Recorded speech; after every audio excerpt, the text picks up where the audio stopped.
उपलब्ध रहना बंद कर दो, बदल जाओगे।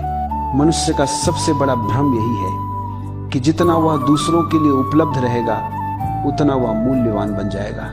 लेकिन सच्चाई यह है कि जितना तुम उपलब्ध रहते हो उतना ही लोग तुम्हें साधन समझने लगते हैं, इंसान नहीं। लोग तुम्हारे समय को अपना हक समझ लेते हैं, तुम्हारी ऊर्जा को अपनी जेब, तुम्हारी भावनाओं को खिलौना और तुम्हारी उपस्थिति को मुफ्त सेवा की तरह धीरे धीरे तुम खुद को खो देते हो। क्योंकि हर किसी के लिए उपलब्ध रहते रहते तुम खुद के लिए उपलब्ध रहना भूल जाते हो। जिस दिन तुम हर किसी के लिए दरवाजा खोलना छोड़ दोगे उसी दिन तुम खुद के भीतर का दरवाजा खुलते हुए महसूस करोगे। लोग जो हमेशा उपलब्ध रहते हैं वे सबसे ज्यादा थकते हैं, सबसे ज्यादा टूटते हैं और सबसे ज्यादा इस्तेमाल किए जाते हैं। दुनिया कभी किसी को नहीं कहती कि बस तुमने काफी दिया। दुनिया लेने में थकती नहीं, इंसान देने में थक जाता है।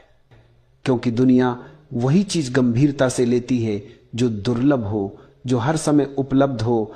वो धीरे धीरे लोगों की प्राथमिकता से भी हट जाता है। तुम सोचते हो कि उपलब्ध रहकर लोग तुम्हें पसंद करेंगे, लेकिन सच उल्टा है। बहुत ज्यादा उपलब्ध रहो, लोग तुम्हें हल्का समझने लगते हैं। जितनी आसानी से तुम मिल जाते हो उतनी ही आसानी से लोग तुम्हें भुला देते हैं। उपलब्ध रहने का नशा बड़ा खतरनाक है। स्वीकृति का नशा, जरूरी महसूस होने का नशा, दूसरों को खुश करने का नशा, यह नशा आत्मा को जला देता है। तुम सबके लिए खड़े रहते हो, लेकिन जब तुम्हें सहारे की जरूरत होती है तुम्हारे आसपास कोई नहीं दिखता। क्योंकि दुनिया मान लेती है कि उपलब्ध रहने वाला व्यक्ति खुद संभल जाएगा और तुम अंदर ही अंदर टूटते रहते हो।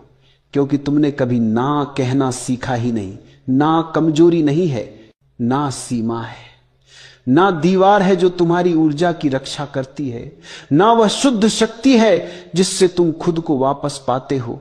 जो व्यक्ति ना नहीं कह पाता वह दुनिया का भार उठाते उठाते खुद को भूल जाता है।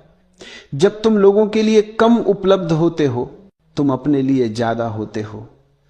तुम उन लोगों को पहचानने लगते हो जो तुम्हें सिर्फ इस्तेमाल करते थे, और उन लोगों को भी जो सच में तुम्हें समझते हैं।